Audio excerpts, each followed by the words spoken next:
Welcome to Halloween Horror Month on Bloodbath and Beyond. Today we review 100 Tears. Find out if a clown's tears... Homie, don't play that.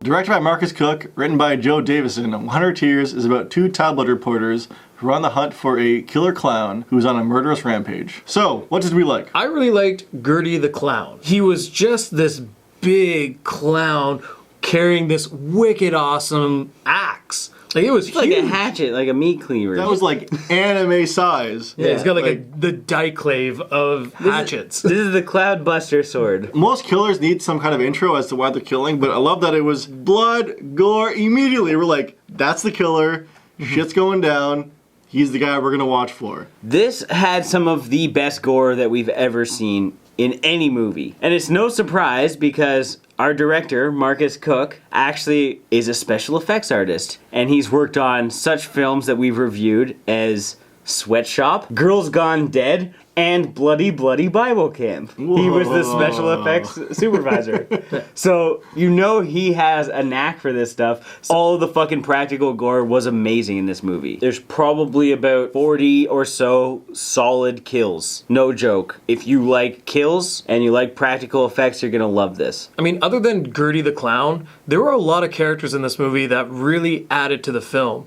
And just the chemistry they had on screen really made the film that much more interesting. I mean, the relationship between Mark and Jennifer, who were played by Joe Davison and Georgia Chris, the way they were together and how they acted more like police than tabloid reporters. They were just kind of like friends and they were palling around the whole time. All of that seemed completely genuine. I actually felt some real chemistry between them because I thought eventually it was going to work out that they were going to get together. So, love the tabloid reporters, but definitely also love Gertie's daughter, Christine, played by Raine Brown, who played a very creepy character. And she's the daughter of Gertie, and that was just a really cool dynamic. I mean, we've seen this in a bunch of movies. Usually it's like the last thing you ever see, and it's like, oh, that's the big twist. Well, this was a twist. This wasn't the big twist. Let's let them fucking kill together and really bond, you know? Looks like we got some catching up to do, doesn't it, Daddy? They had a Harley Quinn Joker feel to it. Like, she was almost like Harley Quinn. And then they like reference like the Joker by like cutting smiles into like the victims' faces. It was almost like she was, this is my destiny. I'm supposed to be the killer. So she had no remorse and no anything for just like, you're dead, okay, oh yeah, ha ha, now you're dead. What were our favorite kills? My kill goes to one of the introductory kills. Gertie just takes his cleaver and just slices across the face, slices across the face, slices across the face, parts of his face, his jaw hanging open, and just like falls back, and the guy's dead. It was one of the first kills that we get that introduced us to how great the practical effects are gonna be in this film. And that just like stuck with me, and it was like a whoa moment. I loved it. The kill I'm going to talk about, some random girl just cross paths with Gertie and he chases her into this one room. We see a fresh, clean slice and intestines are just falling out. My favorite kill happens towards the end of the film where Christina and Gertie have finally met up and they're going to kill people together. It's just blood at the end. Like, it's just a bloody mess. And I can't even really describe it because it's just gruesome. With all that said, what didn't we like about this? I didn't love the overall cinematography or the grading choices. And the colors looked off almost the entire time. They had a little orange or yellowish tint to it, and everything wasn't framed like I thought it should have been. There was a lot of very amateur mistakes that I think could have been corrected. It almost seemed like this was kind of directed by two different people because during the kills, the practical effects were amazing, the cinematography was great, and the audio was great. But as soon as you jumped to everything else, it kind of broke down because the audio was kind of weird and just the way the angles were, it was kind of different. It just kind of broke apart for me. Like, there was a huge disconnect, which kind of led to an overall disconnect in the film. It just kind of felt awkward eventually. It could have been really tightened up with some different editing techniques called J and L cuts. Everything sounds a lot smoother if you do so. The scenes in the apartment with Jennifer and Mark, the audio was extremely off. Mark would always have the room tone and Jennifer wouldn't. And it just really felt awkward. And it was the first thing that I noticed. Fuck you, come on, motherfucker!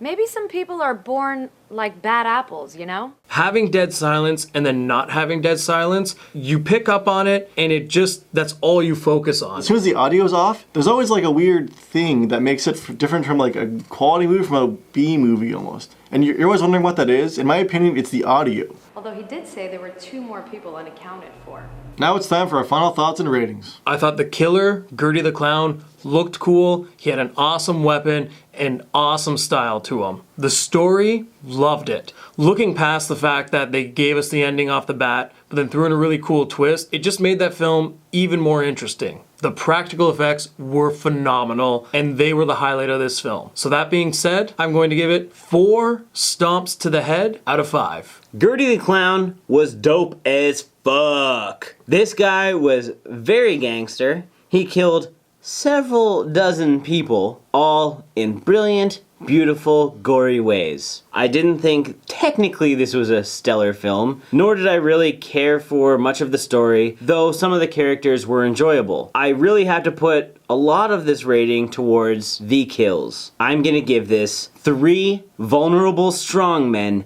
out of 5. I thought 100 Tears had a great start. We had some awesome kills, but then as soon as people started talking, it lost it for me. I love the killer, and he had a great backstory, but it almost felt like 2 movies to me. Great practical effects, weird dialogue, all because of the sound. But with all that said, I'm gonna give this movie 2.5 limbs out of 5. As always, thanks for watching. If you have anything to recommend, let us know in the comments below. This was actually a recommendation from Brian Gatto, who does a lot of horror reviews and DVD reviews. If you like this review, like this video, and to stay updated with everything Bloodbath and Beyond, make sure you subscribe.